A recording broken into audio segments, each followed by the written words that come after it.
இந்த மருத்துவத்துறையில் ஒரு மாற்றம் அப்படின்னா மக்கள் யாருமே உடனடியாக ஏற்றுக்க முடியாத ஒரு விஷயம். மருந்து மாத்திரைகள்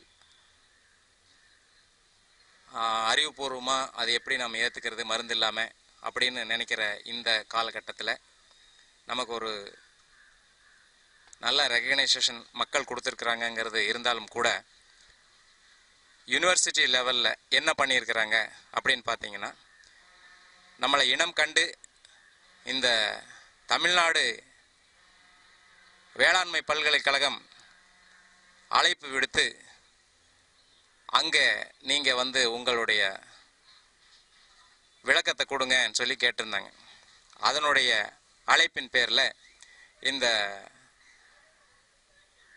international conference globalization of traditional complementary and alternative system of medicine அப்படிங்கிற அந்த பேரில் ஒரு இன்விடேஷன் அனுப்பிச்சிருந்தாங்க எனக்கு. ஒரு 10 நிமிஷத்தில் உங்கள் சிஸ்டத்தை பற்றி நீங்கள் என்ன சொல்ல வர்றீங்க அப்படின்னு கூப்பிட்டு ஒரு விளக்கம் கேட்டிருந்தாங்க. அந்த விளக்கத்தை தான் நீங்கள் முன்னாடி கேட்டிருப்பீங்க.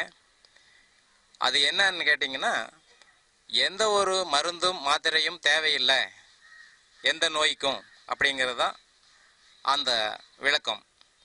எந்த நோயுமே மருந்தால் மாத்திரையால் வெளியிருந்து வர்றதில்லை.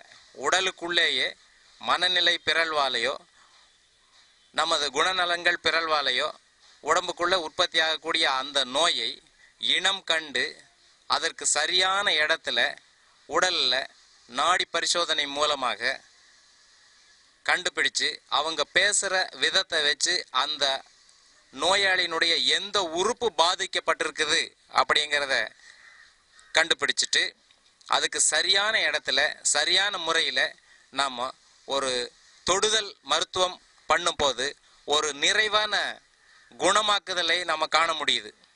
அப்படிங்கிறத தான் நேற்று அந்த வேளாண்மை பல்கலைக்கழகத்தில் ஒரு சின்ன உரை நிகழ்த்தக்கூடிய பாக்கியம் கிடைச்சது.